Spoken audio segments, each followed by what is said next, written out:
Vamos, como diz ali, pergunta 187 e 188, elas fazem parte da parte segunda do Livro dos Espíritos, do mundo espírita ou do mundo dos espíritos, da pluralidade das existências, questão 187. A substância do perispírito é a mesma em todos os mundos? Esta pergunta foi feita por Allan Kardec aos espíritos e eles responderam assim: não, é mais ou menos etérea. Passando de um mundo ao outro, o espírito reveste-se da matéria própria desse outro, operando-se, porém, essa mudança com a rapidez do relâmpago. Ora, a rapidez do relâmpago todos nós sabemos que é a velocidade da luz. A velocidade da luz é uma coisa astronómica. A matéria, como sabemos, é um dos instrumentos que nos é posto para podermos aprender e, por conseguinte, para evoluirmos. Do espírito e o perispírito é matéria, o corpo é matéria. Portanto, o corpo é um instrumento, o nosso corpo é um instrumento de trabalho. O perispírito, podemos dizer assim, é a ferramenta para executarmos esse trabalho. O espírito, a estar a manifestar-se através do corpo físico, toda a matéria é instrumento de trabalho, proporciona a evolução dos espíritos.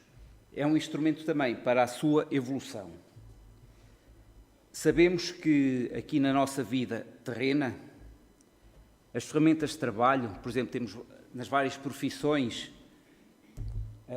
antigamente havia o arado puxado por as bestas de bois, etc. Hoje já há arados mecânicos, portanto vai havendo uma evolução nessas ferramentas.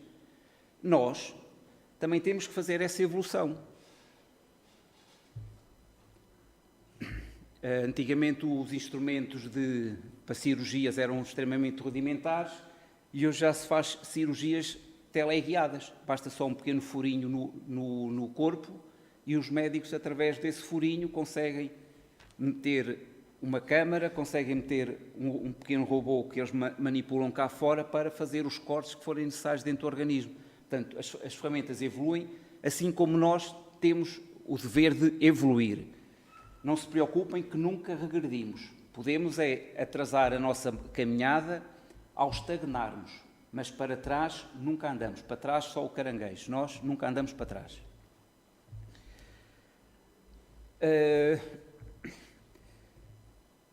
Nas nossas realizações, elas vão evoluindo, portanto.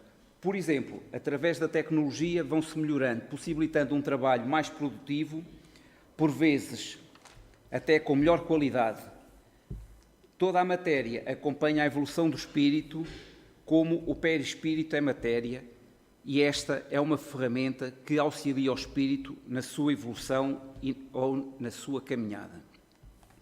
Miramês, relativamente a esta questão, uma vez que quase todos os nossos irmãos palestrantes que estamos aqui a analisar o Livro dos Espíritos fazem muitas vezes referência a Miramês, eu também então passei a fazer. E Miramês diz-nos isto: a mente educada é tudo para a felicidade da alma.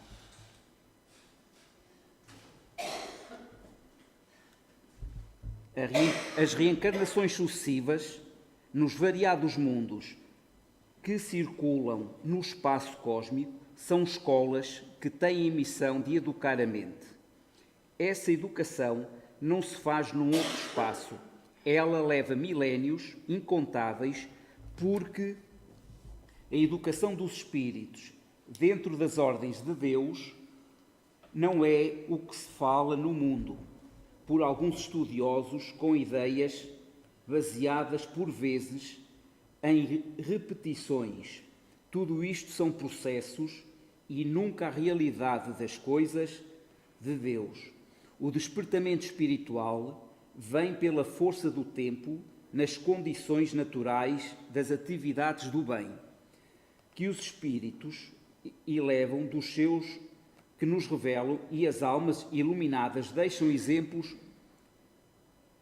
imutáveis a servir as regras humanas, são falíveis e muitas delas até perniciosas.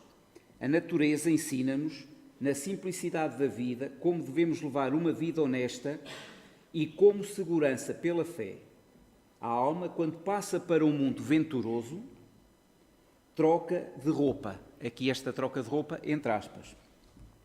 Troca de roupa fluídica. São os tecidos subtis do perispírito, feitos ou modelados de acordo com o mundo que deverá habitar. A troca é de acordo com as condições do mundo, para que o espírito encontre meios mais fáceis de instrumentos, mais adequado, portanto, para viver, onde a paz e a felicidade possam ser o seu clima de amor. Para isso, devemos começar, no mundo onde estamos, a educar-nos em todas as modalidades que a nossa compreensão busque, aos que já tiveram a felicidade de encontrar a doutrina dos Espíritos, que Deus abençoe para que dela façam bom proveito e não percam a oportunidade de se aperfeiçoarem todos os dias, horas e minutos. Ele é o mesmo Cristo, convidando os seus discípulos para mais perto de si. Devemos mudar de roupagem, sim, em todos os sentidos, no pensar, no falar, no escrever e nos atos, e que a nossa vida seja uma indústria de roupas na mais pura linhagem do amor, para que possamos encontrar o entendimento e com ele a paz espiritual. Aquela paz com trabalho e aquele trabalho com amor e caridade. Tanto os corpos como os perispíritos nos variados mundos têm variações correspondentes com a evolução de cada um, pois é a justiça de Deus, dando a cada um o que ele merece dentro do padrão que conquistou nas obras do tempo. Isto é-nos dito por Miramês. Vamos passar à pergunta 188. A pergunta 188 depois tem uma explicação, uma nota de Allan Kardec, que serve praticamente de explicação à própria questão. E a questão diz-nos assim, 188. Os espíritos puros habitam mundos especiais ou acham-se no espaço universal sem estarem mais ligados a um mundo do que a outros? E os espíritos responderam a Kardec. Habitam certos mundos, mas não lhes ficam presos como os homens à terra. Podem, melhor do que os outros, estar em toda a parte. E então Kardec tem aqui uma explicaçãozinha mais ou menos longa. Segundo os espíritos de todos os mundos que compõem o nosso sistema planetário, a Terra é dos habitantes menos adiantados, física e moralmente. Marte estaria-lhe ainda abaixo, sendo-lhe Júpiter superior de muito a todos os respeitos. O Sol não seria mundo habitado por seres corpóreos, mas simplesmente um lugar de reunião dos espíritos superiores, os quais de lá irradiam seus pensamentos para outros mundos que eles dirigem por intermédio de espíritos menos elevados, transmitindo-os a estes por meio do fluido universal. Considerado do ponto de vista da sua constituição física, o Sol seria um foco de eletricidade. Todos os sóis, como que estariam em situação análoga. O volume de cada um e a distância a que esteja do Sol, nenhuma relação necessária guardam com o grau do seu adiantamento.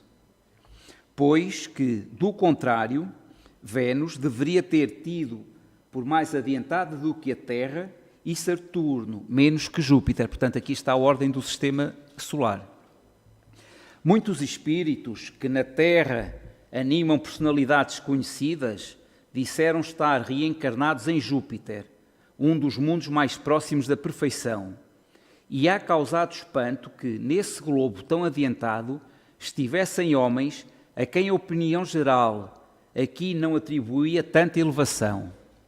Nisso, nada há de surpreendente, desde que se atenda a que, possivelmente, certos espíritos, habitantes daquele planeta, foram mandados à Terra para desempenharem aí certa missão que, aos nossos olhos, os não colocava na primeira plana. Em segundo lugar, deve-se atender a que, entre a existência que tiveram na Terra e a que passaram a ter em Júpiter, podem eles ter tido outras intermédias em que se melhoraram.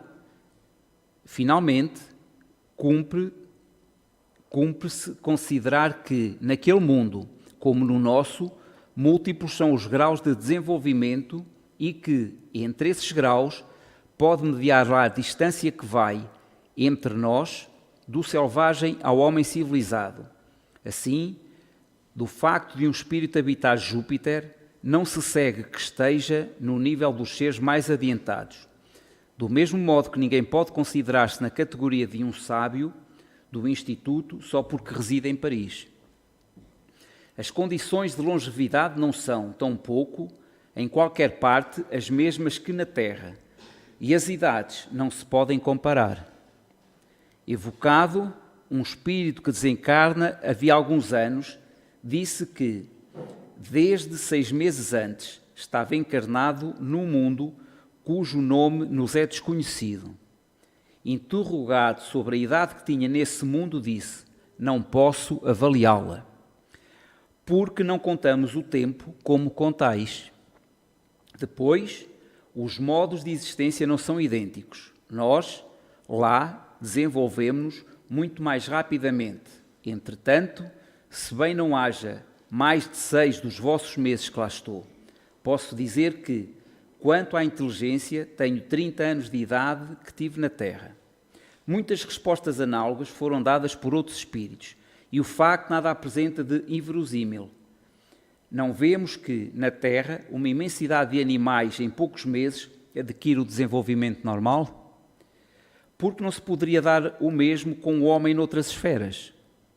Notemos, além disso, que o desenvolvimento que o homem alcança na Terra, aos 30 anos, talvez não passe de uma espécie de infância comparado com o que lhe cumpre atingir. Bem curto de vista se revela quem nos toma em tudo por protótipos da criação, assim como é rebaixar a divindade o imaginar-se que, fora o homem, nada mais seja possível a Deus. Kardec dá-nos esta explicação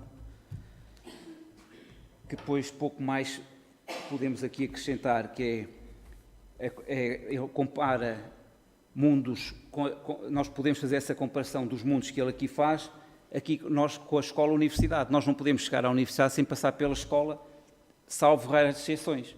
Se formos subdotados e que possamos fazer alguns exames que nos permitam, como aconteceu ainda há relativamente pouco tempo, com um rapazinho de 11 anos que está a frequentar já um doutoramento nos Estados Unidos porque tem base, tem conhecimento para isso, mas que já adquiriu noutras vidas, noutras existências, porque vida há só uma, noutras existências.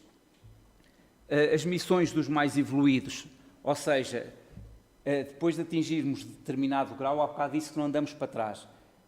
Não andamos para trás na nossa escala evolutiva, mas podemos vir como missão a um mundo inferior dar o nosso exemplo, para eles verem como é que se faz.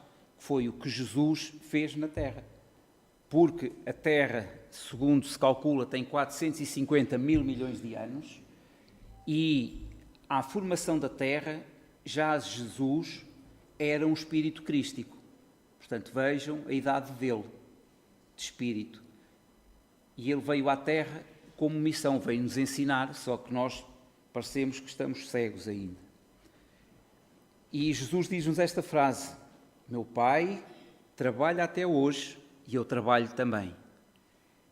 Miramês, relativamente a esta questão, diz-nos isto: a condição de espírito livre é conquistada pela alma em suas variadas reencarnações nos diversos mundos. A idade da alma é a soma das suas experiências. A liberdade do espírito vem pelo conhecimento da verdade. Já é do nosso conhecimento que Deus criou a alma simples e ignorante. No entanto, toda a criação tem na sua estrutura todas as qualidades espirituais do seu Criador. na feição de filhos do seu coração, sem com isso poder a ele se igualar. Os espíritos livres, os espíritos puros, não estão apegados aos mundos que habitam, porque consideram como sua casa o mundo onde se encontram naquele momento. Amam a todos de igual modo, considerando-os como seu próximo, mas nunca se esquecem de, em primeiro lugar, amar a Deus sobre todas as coisas, o mandamento divino que todos deviam respeitar. Com sinceridade, os espíritos livres sentem a felicidade onde se encontram e trabalham em benefício da ordem e do progresso onde quer que seja.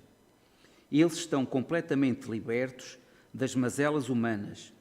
Já se esqueceram do ódio, não se lembram mais da inveja, do ciúme, enfim, da decadência moral. Compreendem e aceitam todas as regras estabelecidas pela natureza e vivem dentro da alegria. A sua pureza mostra-lhes a verdadeira paz. Isto foi dito por Miramês. E agora resta-nos agradecer a vossa atenção que tiveram para maturar este bocadinho